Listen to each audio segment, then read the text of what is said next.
Hello दोस्तों, good morning, नमस्कार। आप सभी का स्वागत है आप सभी के अपने यूट्यूब चैनल परीक्षा की शिक्षा में।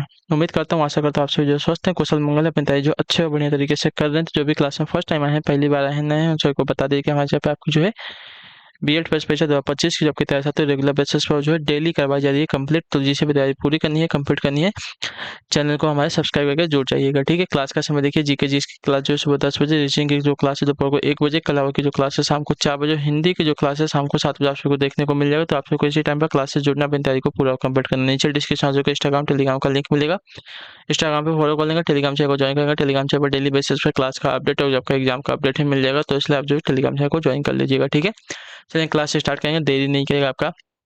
एक एक क्वेश्चन जो एग्जाम के लिए बहुत ही इंपॉर्टेंट, ध्यान से एक एक क्वेश्चन को देख के उत्तर देने की कोशिश करते हुए समझते हुए चलेंगे। ठीक है, और क्लास स्टार्ट करने से पहले सभी से रिक्वेस्ट है कि जिसने अभी तक क्लास को लाइक नहीं किया लाइक करेंगे, शेयर नहीं किया शेयर करेंगे, और चैनल को जो है सब्सक्राइब करेंगे। ठीक है, पहला क्वेश्चन आपके सामने, हरिप्रसाद चौरसिया का संबंध किस वाद्य यंत्र से है, बताइए। हरिप्रसाद चौरसिया का जो संबंध है किस वाद्य यंत्र से है? सरोद से, सनाई से, सितार से या बांसुरी से? तो इनका जो है साथियों बांसुरी से संबंध है। ऑप्शन नंबर जो डी दिया गया आपका राइट आंसर। हरिप्रसाद चौरसिया का संबंध आपका बांसुरी वादन से है।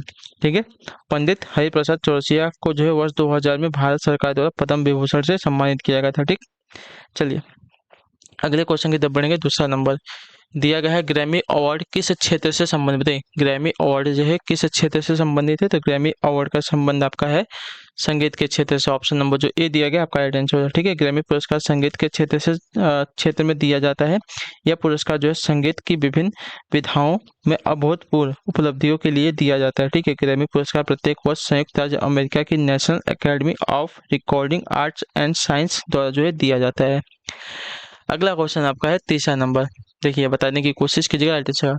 मारकंडा नदी जो है कहाँ से निकलती है? बताइए, मारकंडा नदी कहाँ से निकलती है? तो मारकंडा नदी निकलती है आपकी शिवालिक की पहाड़ियां से। ठीक है, ऑप्शन नंबर जो बी दिया गया आपका सही उत्तर है। ठीक है, मारकंडा नदी का उद्गम जो स्थल हिमाचल प्रदेश में नाहन पावंटा साहिब मार्ग पर स्थित है। यह नदी जो है शिवालिक की पहाड़ियों से होकर अंबाला के मैदानी इलाके में प्रवेश करती है। इस नदी का जो प्राचीन नाम है अरुणा नदी था। ठीक है, अगले क्वेश्चन की तरफ बढ़ेंगे। आपका है चौथा नंबर, दिया गया आपका अंतर्राष्ट्रीय न्यायालय का मुख्यालय कहाँ पर अवस्थित है? अंतर्राष्ट्रीय न्यायालय का जो मुख्यालय साथियों कहाँ पर अवस्थित है? इसका राइट आंसर हो जाएगा साथियों द हेग में। ऑप्शन नंबर जो बी दिया गया आपका सही उत्तर होगा। ठीक, क्लियर से इसके बारे में। अंतर्राष्ट्रीय न्यायालय जिसे विश्व न्यायालय भी कहा जाता है, संयुक्त राष्ट्र का मुख्य न्यायिक अंग है। यह जून 1945 में संयुक्त राष्ट्र के चार्टर द्वारा स्थापित किया गया था और अप्रैल 1946 में जो है काम करना शुरू किया था। इसका मुख्यालय द हेग नीदरलैंड में है। अंतर्राष्ट्रीय न्यायालय संयुक्त राष्ट्र महासभा और सुरक्षा परिषद द्वारा 9 वर्ष के कार्यकाल के लिए जो है चुने गए 15 न्यायाधीशों से बना है। ठीक है, अगला क्वेश्चन आपका है 500 नंबर, बताइएगा राइट आंसर का। हिरोशिमा पर परमाणु बम कब गिराया गया था? बताइए, हिरोशिमा पर परमाणु बम कब गिराया गया था?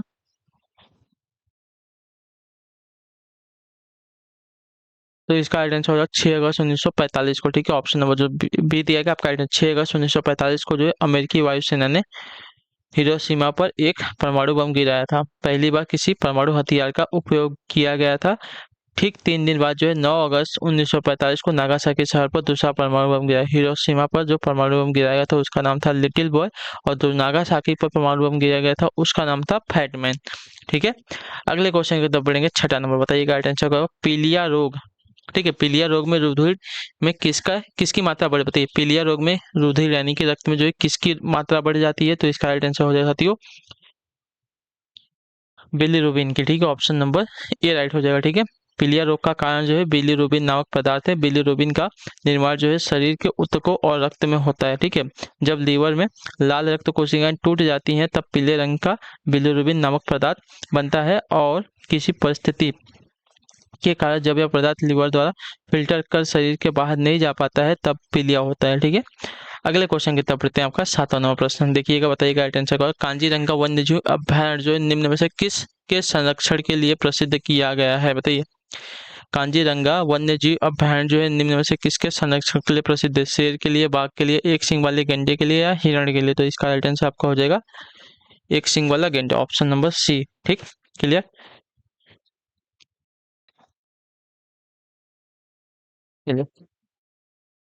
कांजीरंगा राष्ट्रीय उद्यान वो वन्य जीव अभयारण्य जो असम राज्य में स्थित है और एक सींग वाले गैंडे के लिए एक सींग वाले गैंडे को विलुप्त होने से बचाने के लिए अभयारण्य का प्रमुख योगदान है। और कांजीरंगा राष्ट्रीय उद्यान को जो वर्ष 2006 में टाइगर रिजर्व घोषित किया गया था। अगला आपका 8वां, बालिका पंचायत शुरू करने वाला पहला राज्य कौन सा है? तो आपका राइट आंसर हो जाएगा गुजरात, ऑप्शन नंबर बी ए। ठीक है, गुजरात के कच्छ जिले के 5 गांव में देश की पहली बालिका पंचायत शुरू की गई है। यह जो है पहल गुजरात सरकार में महिलाओं एवं बाल विकास कल्याण विभाग द्वारा बेटी बचाओ बेटी पढ़ाओ अभियान के तहत जो है की गई थी। इस पहल का उद्देश्य जो है लड़कियों के सामाजिक और राजनीतिक विकास को बढ़ावा देना और राजनीति में उनका सक्रिय भागीदारी सुनिश्चित करना है। अगला आपका क्वेश्चन नंबर 9 है, भारी जल का रासायनिक नाम क्या है? तो भारी जल का रासायनिक नाम आपका ड्यूटेरियम ऑक्साइड होता है, ऑप्शन नंबर बी राइट हो जाए। ठीक है, भारी जल का रासायनिक नाम का ड्यूटेरियम ऑक्साइड है और इसका रासायनिक सूत्र आपका D2O है। ठीक है, D2O। अगला क्वेश्चन आपका 10वां नंबर, बाल गंगाधर तिलक द्वारा कौन सा दैनिक समाचार पत्र जो है मराठी भाषा में शुरू किया गया था? इसका सही उत्तर हो जाएगा आपका साथियों केसरी, ऑप्शन नंबर बी। ठीक है, बाल गंगाधर तिलक ने जो है मराठी भाषा में दैनिक समाचार पत्र केसरी की स्थापना की थी। इन्होंने अंग्रेजी भाषा में भी एक समाचार पत्र मराठा चलाया था।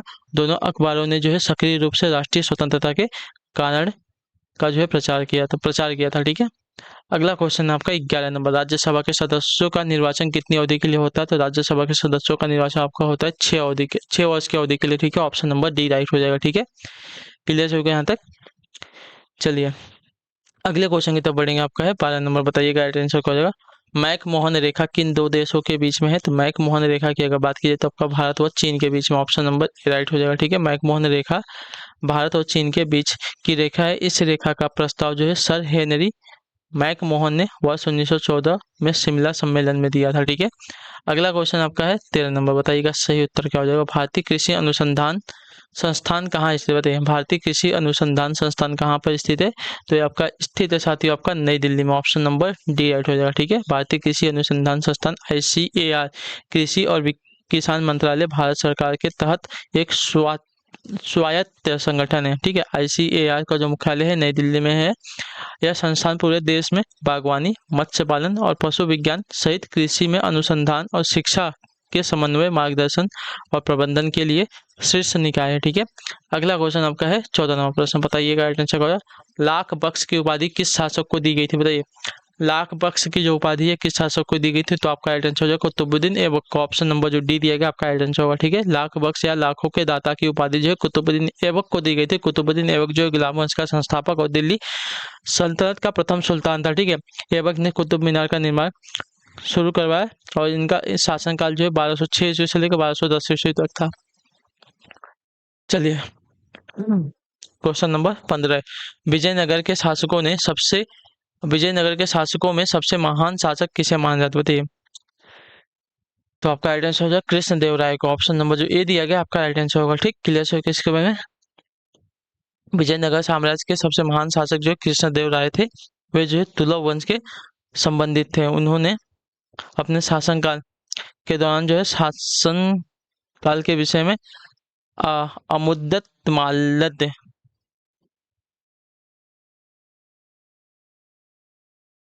नामक एक कृति तेलुगु भाषा में लिखी थी। ठीक है, चलिए अगले क्वेश्चन की तरफ बढ़ेंगे। आपका 16 नंबर, निम्नलिखित महासागरीय धाराओं में से कौन सी शीत धारा यानी कि कोल्ड करंट है? बताइए।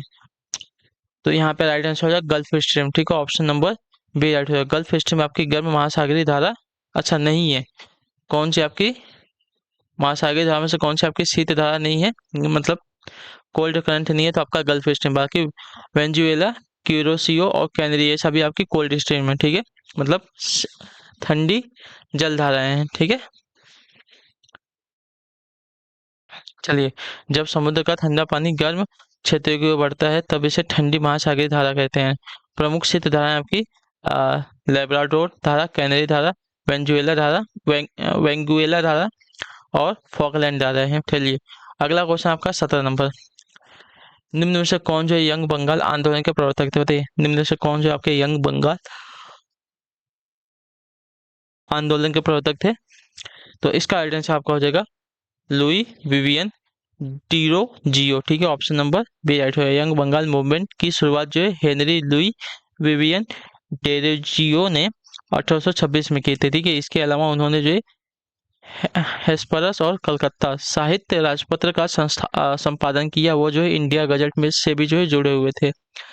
अगला क्वेश्चन आपका 18 नंबर, हल्दी घाटी का युद्ध कब लड़ा गया था? तो हल्दी घाटी का युद्ध लड़ा गया था आपका 1576 ईस्वी में। ऑप्शन नंबर बी आपका राइट आंसर हो जाएगा, ठीक है। हल्दी घाटी का युद्ध जो 18 जून 1576 को जो है मेवाड़ के महाराणा प्रताप और मुगल सम्राट अकबर के सेनाओं के नेतृत्व में लड़ा गया था, जिसका नेतृत्व देखिए अकबर की सेना का जो नेतृत्व मान सिंह कर रहे थे, ठीक है। इस युद्ध में महाराणा प्रताप की पराजय हुई, यद्यपि वे मुगल साम्राज्य के प्रति प्रतिरोध को जारी रखते हुए बच गए, ठीक है। हल्दी घाटी क्षेत्र अरावली पर्वत श्रृंखला में स्थित है, जो राजस्थान के पाली और राजसमंद जिलों को जोड़ता है, ठीक है।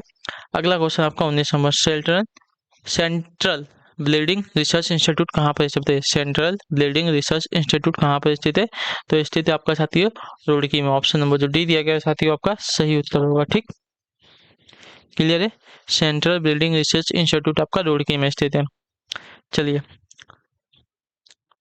अगले क्वेश्चन की तरफ बढ़ते हैं। आपका 20 नंबर, भारत की मुक्केबाज निकहत जरीन ने विश्व महिला बॉक्सिंग चैंपियनशिप 2022 में फाइनल में कौन सा पदक जीता था? बताइए, जल्दी से उत्तर देंगे, इसका राइट आंसर क्या हो जाएगा?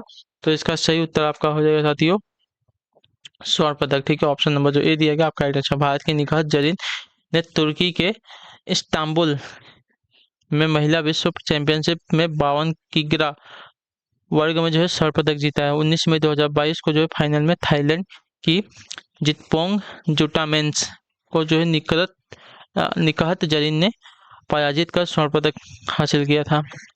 अगला क्वेश्चन आपका 21 नंबर, प्लेइंग इट माई वे किस महान बल्लेबाज की आत्मकथा है? बताइए, तो यह जो है साथियों आपकी सचिन तेंदुलकर की। ऑप्शन नंबर जो डी दिया गया आपका right answer. Playing it my way पुस्तक जो है पूर्व भारतीय बल्लेबाज सचिन तेंदुलकर की आत्मकथा है। इस पुस्तक के सह लेखक आपको बोरिया मजुमदार थे, ठीक है। यह पुस्तक जो है 2014 में जो है लॉन्च की गई थी। अगला क्वेश्चन आपका 22 नंबर, क्या देगा यूएनओ द्वारा घोषित विश्व जल दिवस कब मनाया जाता है? तो यह मनाया जाता है साथियों आपका 22 मार्च को। ऑप्शन नंबर बी राइट हो जाएगा, ठीक है। विश्व जल दिवस आपका 1993 से हर वर्ष जो है 22 मार्च को ही मनाया जाता है, ठीक है, क्लियर है। चलिए अगले क्वेश्चन की तरफ बढ़ेंगे। आपका है 23 नंबर, उत्तर देने की कोशिश करेंगे, राइट आंसर क्या हो जाएगा? भारतीय संविधान में राज्य के नीति निर्देशक सिद्धांतों को शामिल करने के पीछे का मुख्य उद्देश्य क्या था? तो आपका राइट आंसर हो जाता है कल्याणकारी राज्य की स्थापना करना। ऑप्शन नंबर जो ये दिया गया आपका राइट आंसर। भारतीय संविधान के भाग 4 के तहत अनुच्छेद 36 से 51 तक जो है राज्य के नीति निर्देशक सिद्धांत का वर्णन किया गया है। इन सिद्धांतों का उल्लेख जो है लोगों के लिए सामाजिक और आर्थिक न्याय सुनिश्चित करना तथा देश को एक कल्याणकारी राज्य के रूप में स्थापित करना है, ठीक है। अगला आपका 24 नंबर, क्या देगा गिद्धा लोक नृत्य किस राज्य से संबंधित है? तो आपका राइट आंसर हो जाएगा साथियों पंजाब से। ऑप्शन नंबर ए राइट हो जाएगा, ठीक है। गिद्धा नृत्य जो है पंजाब राज्य में महिलाओं द्वारा किया जाने वाला एक आपका लोक नृत्य। भांगड़ा, झूमर, धूमर आदि जो है पंजाब के अन्य प्रमुख लोक नृत्य, ठीक है। हिमाचल प्रदेश में आपका नाटी, झाली, झंझर, डांगी आदि जो है लोक नृत्य होता है। हरियाणा में झूमर, धमाल, डाफ, फाग, खोर इत्यादि जो है लोक नृत्य प्रसिद्ध है। और राजस्थान में झूमर, गणगौर, कालबेलिया, झारी इत्यादि सभी जो है होता है। चलिए अगला आपका 25 नंबर, निम्न में से बॉक्साइट का सबसे बड़ा उत्पादक देश कौन सा है? तो बॉक्साइट का सबसे बड़ा उत्पादक देश आपका Australia. Option number D right हो जाएगा, ठीक है। क्लियर हो गया इसके बारे में। चलिए ऑस्ट्रेलिया विश्व का सबसे बड़ा बॉक्साइट उत्पादक देश है। इस मामले में दूसरे स्थान पर चीन। बॉक्साइट जो एल्यूमिनियम का मुख्य व्यावसायिक अयस्क है, ठीक है, या पृथ्वी के तलछटी चट्टानों के रूप में उपस्थित है। उड़ीसा भारत का सबसे बड़ा बॉक्साइट उत्पादक राज्य, ठीक है। चलिए तो इसी के साथ जो आपकी क्लास है आज की यहीं पे पूरी होती है, कंप्लीट होती है। आई होप कि आपको क्लास जो साथियों अच्छी लगी, पसंद है तो क्लास को लाइक करिए, चाहे मैं पहली बार तो चैनल को सब्सक्राइब और हमें जो है कमेंट में लाइक क्लास को जो देखिए आपको क्लास कैसी लगी। हम आपसे मिलते हैं आपकी अगली क्लास में, तब तक के लिए टाटा बाय बाय, जय हिंद, जय भारत। आपसे क्लास से जुड़ने के लिए बहुत बहुत ही धन्यवाद साथियों।